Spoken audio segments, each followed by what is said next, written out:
Nakachat po ako ng operation manager ko po. Tapos sabi niya, lihim lang po namin na bibili ng sasakyan at wala pong makakaalam sa ibang tao. Walang makakaalam? Parang secret agreement po na lihim po na wala pong maglilik sa mga kasama namin o kaya sa company po. Pagkahuli ko po, ma'am, na-confiscate na po yung lisensya ko po. Dahil? Dahil na hulihan po ako ng driving unregistered motor vehicle. Unregistered motor vehicle. Yes. So, ibig sabihin, sa'yo pinadrive yung sasakyan na, kumbaga, illegal. Sir, sino po ang makikinabang sa sasakyan na ito? Ako, sir. Ako. Sino ang bumibili ng sasakyan na ito? Ako, sir. Ako. Kanino dapat itatransfer itong sasakyan na ito na pangalan? Sa akin, sir. So kung babalikan natin, can we fault Ryan for this situation? Hindi ko masasabi na siya ang may mali dito. At dahil ang paglabag po ay doon sa sasakyan na pag-aari po nung manager o yung nagpamaneho, yung pong manager may tungkulin dyan. Yes. At kailangan pong tugunan ng manager ito dahil lumalabas, ginagamit po ang empleyado hindi po doon sa kapakanan ng kumpanya kung saan pareho po silang kumikilos o gumaganap, kundi sa kapakanan pampersonal ng manager. Nung una po, sir, nakachat po ako ng operation manager ko po. Tapos sabi niya, lihim lang po namin na bibili ng sasakyan at wala pong makakaalam sa ibang sa tao. Walang makakaalam? Yes, sir. Secret lang. So anong klaseng pakisuyo ito? Parang secret agreement po na lihim po na wala pong maglilik sa mga kasama namin o kaya sa company po na sarili po lang namin na pag-uusap para makabili po ng sasakyan. Si operations manager ang nakiusap sa iyo na para kunin ang kanyang nabiling sasakyan. Opo, sir. So, nabili na yun yung sasakyan, ikaw yung pinakuha doon sa pinagbilhan? Dalawa po kami, sir. Bagas umangkas po ako sa motor niya, papunta po doon sa pagbibilan namin ng sasakyan. Bakit ikaw ang pinili niya na samahan siya? Doon po ako nagtaka, sir, kaya sa dami-dami ng kakilala niyang bilang driver, nga po, ako po yung pinili niya, sir. Na bakit sa lahat ng tao ikaw yung pinili niya? Anong kakaiba sa'yo na para ikaw piliin niya? Dahil ikaw mabait, ikaw ba yung madali pakisuyuan? Parang ganun na po, sir. Lumalabas, boss mo tong si Oliver Osorio, tama? Yes, ma'am. Talagang nagbibigay siya sa'yo ng mga utos, work-related dapat. Yes, ma'am. Normal naman yon. Normal. Pero itong pangyayari na to, nagpasama siya sa'yo para dun sa bibili niyang sasakyan. So, mahilig makisuyo yung mga boss nyo dun sa mga katulad mo. Kasi parang kumbaga yung boss ko, inutusan ako na labas naman sa job description ko. Okay lang siguro. Wala namang problema kung nakisuyo ng maayos. O kaya bibigyan ako pangkain ko, mga ganong bagay. Pero sa iba may pagkakataon bang tinakot ka ba niya? Pressure ka ba niya na sumama sa kanya? May options ka ba na humindi? Yun yung gusto naming maintindihan, Ryan. Okay naman ang inyong pag-uusap? Okay naman. Maayos naman siya Maayos nakiusap naman. sa'yo. Maayos naman. Pero ang di namin gusto, sabi, secret lang daw. Bakit secret lang? Walang makakaalam. Makagawa po siya ng panibagong company po, subcontractor. May balak siya na gumawa ng sarili niyang kumpanya or negosyo. Anong kinalaman mo doon? Posibleng ginagawa ka ba niyang investor or business partner? Sabi niya, sir, tutulungan niya daw ako maging driver or installer po. So parang inaalok ka ng trabaho. Inutusan ka na kukunin yung sasakyan, nakisuyo, umangkas ka sa motor niya, pinuntahan niya yung sasakyan. Anong nangyari? Ikaw pinag-drive, tama? Yes, ma'am. Pagkahuli ko po, ma'am, na-confiscate na po yung lisensya ko dahil na hulihan po ako ng driving unregistered motor vehicle. So, ibig sabihin, sa'yo pinadrive yung sasakyan na, kumbaga, illegal, tama? Yes, ma'am. Asan yung amo mo? Asan si Oliver nung nahuhuli ka? Yung motor niya po, ma'am. Siya ang nag-drive ng motor niya. Apo. Tapos sa'yo pinadrive yung sasakyan na binili niya na unregistered. Yes, ma'am. Sino ang pumara sa inyo? Sinong nanghuli sa inyo? LTO po. LTO. So, of course, nakumpiska yung license mo. Yes. Kailan nakumpiska to? Anong araw o anong buwan? January 10. January 10 pa. March na. Anong nangyari doon nakumpiska? Tinulungan ka ba ng operations manager mo na makuha yung mabalik sa yung lisensya? Matubos mo? Hindi po, ma'am. Bakit? Kasi hindi niya daw kayang bayaran yung ganong kalaki, ma'am.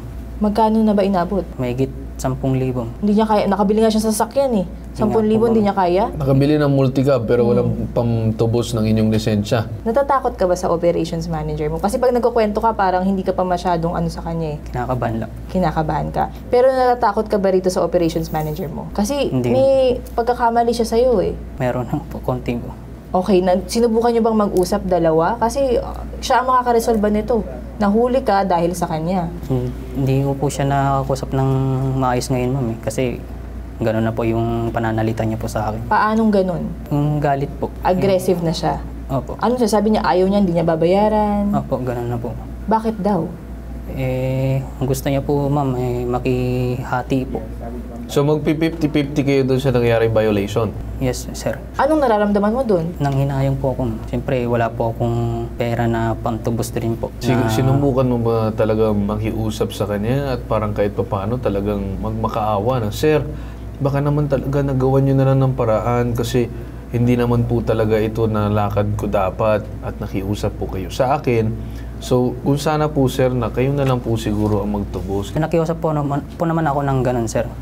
Hindi naman po ako pabalang magsalita. Pero puro pakumbaba lang po yung mga sinasabi ko po sa kanya. Speaking of itong operations manager na pinag-uusapan natin ngayong araw, makausap natin ngayon sa kabilang linya, itong Oliver Osorio, inireklamong operations manager nitong ni Sir Ryan. Magandang umaga po sa inyo, Sir Oliver. Good morning po sa inyo, sir, at sa inyong mga tagapakinig po, sir. Ngayon, sir, nung nandun na kami sa Manila, sa bahay po ng pinilhan ko ng unit, ngayon, sir, kinausap ko po si Ryan. Sabi ko, Ryan, sabi ko gano'n, ano, sir, double check mo nga, pwede ba nating ibiyahe? Ngayon, sir, doon pa lang, sir, paglabas namin sa Manila, sir, nahuli na kami. Hindi kami nahuli sa unregistered. Nahuli po kami sa coding. Naka-coding po pala yung unit. Tinago niya. Sino Kung nagpag-go? ako yun, sir, siya po. Tinanong ko sa kanya kasi hindi po ako aware kung coding yung unit or hindi. Kasi hindi naman po talaga ako driver. Yes, sir. Pero naintindihan ko naman yun. But itong si Sir Ryan, hindi naman siya yung buibili ng sasakyan. So yung may responsibilidad na talagang i-check kung tama ang inyong binibili, ay dapat kayo, sir. Kasi hindi dapat nyo inaalay sa isang tao na kagaya nito ni Sir Ryan. Mabuti sana kung kinuha mo ang serbisyo niya, hindi kayo magkaparehas na kumpanya at hindi mo siya pinaalis ng during work hours niya doon sa sinasabi pagkukuha ng sasakyan. So sa akin, sir, bakit po, sir, siya lang? Kayo po ang may interesado or may interest na bilhin po yung sasakyan na yan, di ba po ba? Yes, sir. Opo. Pero hindi lang din talaga ako aware noong time na yun, sir. Yes, okay. So hindi ka, sir, aware. Kasi ang tanong ko lang dito, sir, sino po ang makikinabang sa sasakyan na ito? Ako, sir. Opo. Sino ang bumibili ng sasakyan na ito? Ako, sir. Opo. Sino ang dapat itatransfer? Kanino dapat itatransfer itong sasakyan na ito na pangalan? Sa akin, sir. So, ang ibig sabihin ko, sir, hindi magaganap ang transaction na ito, hindi magaganap ang buong pangyayari na ito kung hindi mo balak na bilhin yung multicab na yan. So, kung babalikan natin, can we fault Ryan for this situation? Hindi ko masasabi na siya ang may mali dito. Bakit? The car is unregistered. Bilang isang tagabili ng isang sasakyan, dapat ikaw mismo, ikaw maglalabas ng pera, ikaw mag-check dun sa sasakyan kung talagang merong problema. Hindi mo pwede na dahil pinakiusapan mo lang naman si Ryan, paano kung tumanggi si Ryan? E di sana hindi niya kasalanan. Yes, sir. Opo. Kaya So- lang, sir, naman nahuli nung sa LTO po. Kaya lang siya nahuli, sir. Ngayon, na nangyari kasi, sir, nauna po ako. Naka-convoy po talaga kami niyan, sir. Naka-convoy po ako. Naka-motor po ako siya. Nakasasakyan. Ngayon, sir, nauna po ako sa kanya. Sabi ko, convoy tayo para at least if ever na masinyasan kita na may huli. Ngayon, sir, noong time na nandiyan na po kami sa MWSS, dito po sa may Balarac Hughes, nag-aabang na po ako sa kanya. Nauna na po ako doon. Ngayon, sir, noong time na nakita ko po siya na nandun, sinesenyasan ko siya na nandito ako, sir, pwede mo yung i-atras, pwede ko ako mag-sign sa mga sasakyan, lumagpas po kasi siya, sir. Ang nangyari, sir, ni U-turn niya, hindi sa pinakamalapit na U-turn, sa pangalawang U-turn pa po. Doon yun, sir. Doon siya na checkpoint. Epekto na lang yan, sir, ng problema eh. Iniiwasan mong mahuli ang sinasabing sasakyan. Kakasabi nyo lang, sir, kanina, di ba, na wala naman na kayong alam na coding pala at unregistered na itong sasakyan. Pero bakit ngayon na sinasabi nyo, hindi kayo na-notify na may LTO, hindi din kayo parang panatag na malayo ang kanyang inikutan? Kung wala naman kayong tinataguan in the first place, edi sana okay lang naman ang pagbiyahe nyo ng paikot-ikot na ganun. So sa akin, sir, nagsimula kasi ang problema doon sa pagbili pa lang ng sasakyan na hindi na-check na maayos yung papeles.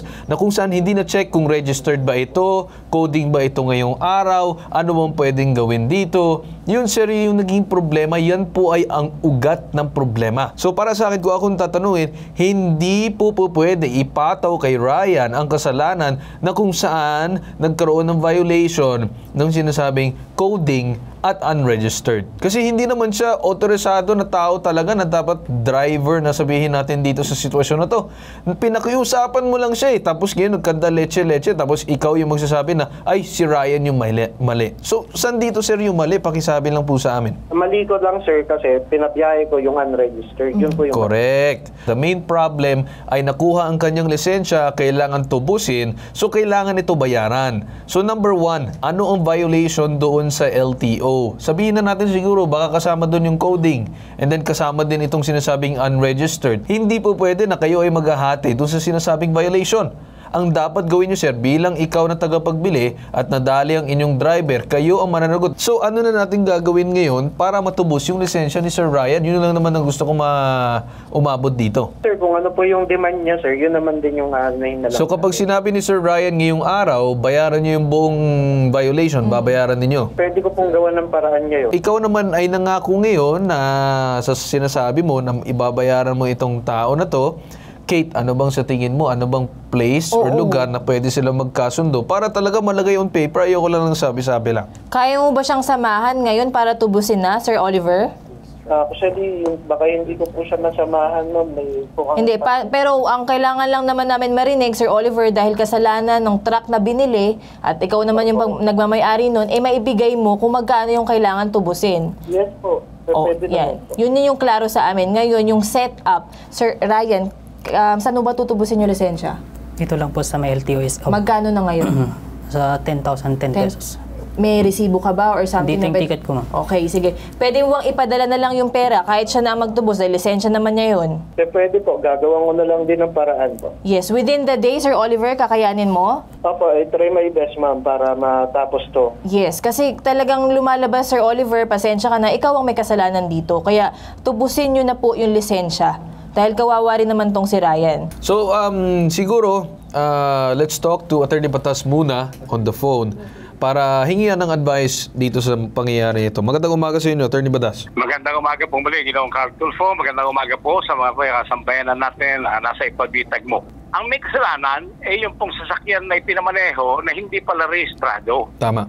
Kaya po hinuli yung driver kasi nga po nakakitaan sa anumang kaparaanan na wala itong rehistro. Bawal na bawal po yan sa kasalukuyang kapanahonan. May batas po yan. And then meron pa pong memorandum circular ang Land Transportation Office yan. Ang sinasabi, kung hindi rehistrado, hindi po pwedeng ibiyahe kahit na sa ano pa mang pagtatago o kaparaanan. At dahil ang paglabag po ay doon sa sasakyan na pag-aari po nung manager o yung nagpamaneho, yung pong manager may tungkulin dyan. Yes. At kailangan pong tugunan ng manager ito o na kung sino mang nag-utos doon sa driver na manihoy ng hindi rehistradong sasakyan dahil lumalabas, ginagamit po ang empleyado hindi po doon sa kapakanan ng kumpanya kung saan pareho po silang kumikilos o gumaganap, kundi sa kapakanan pang-personal ng manager. Paano naman ngayon, attorney, para siguro malagay natin in maybe black and white or something, na talaga nagkaroon sila ng agreement and nagkaroon sila ng maayos na pag-uusap na sasagutin ni Sir Oliver itong sinasabi natin violation? Meron lang po tayong gustong ipaalala sa mga nasa social media o di kaya nasa television at maging nasa radyo. pagkakaroon po ng kasunduan o di kaya lalo na po yung pag-amin sa krimen na nakaharap sa camera o nakaharap sa mikropono ng radyo, kahit wala pong napirmahan, Ginoong Carl Tulfo, tatanggapin po yung ebidensya ng ating mga hukuman kahit hanggang saan makarating kahit pa po sa kataas-taasang hukuman. Ibig sabihin, ito pong ginawa ng ipabitag mo, sapat na pong batayan yan, sapat na pong ebidensya na meron po silang kasunduan. Ang kasunduan po kasi sa ilalim ng Kodigo Sibil ng Pilipinas, hindi na lamang yung nakasulat, hindi na lamang po yung notaryado, kundi maging yung berbalang usapan, lalo na sa harap ng publiko, sa harap ng mga namamagitan, gaya po dito sa ipabitag mo. Ginoong Carl Tulfo. Alright, very much clear, attorney, no? Na-explain nyo naman yung side kung sino dapat talaga managot sa sitwasyon na to, and at the same time, kung paano ba sila dapat magkasunduan. And with that, attorney, maraming salamat po sa inyo. Maraming salamat po sa serbisyo may pinagkakaloob ninyo, Ginoong Carl Tulfo, at sa ipabitag mo sa mga kababayan natin naghahanap din ng totohanan ng kalutasan sa kanilang mga suliranin. Balikan lang natin siguro itong si Oliver. Oliver, nandiyan ka pa? Yes, sir. So ngayon, kayong dalawa dito sa area ay nagkaroon na kayo ng kasunduan, kayo naman ay nag-commit. Na-expect namin, sir, na magkakaroon kayo ng tamang pagganap dun sa inyong responsibilidad at obligasyon dito sa nangyari. Okay ba sa inyo, Sir Oliver? Yes, sir. Okay. Alright. Sir, okay na ba sa iyo yung nangyari ngayong araw? Nagkasundo naman na. Kung may mga utang ka pa at kung ano man, bahala na kayo mag-usap doon. Hindi na kami pasok doon. What matters here, ang para sa amin, ay dapat gampanan na yung responsibilidad. Kesa naman sasabihin niya, hati tayo dito na para may kasalanan ka ba, hindi mo kasalanan yun. Yun lang naman ang pinaninindigan namin, sir, ngayong araw para sa inyo. Klaro na ba? Klaro na po. Maraming salamat po sa inyo, Sir Ryan. Maraming salamat din po sa inyo, sir. Alright. At dyan po tayo nagtatapos sa una nating sumbong. Ito ang nag-iisang pabansang sumbungan. Tulong ang serbisyong may ibang katangian. Katangiang bitag, ilalaban ka di iwan. Ito ang hashtag ipabitag mo.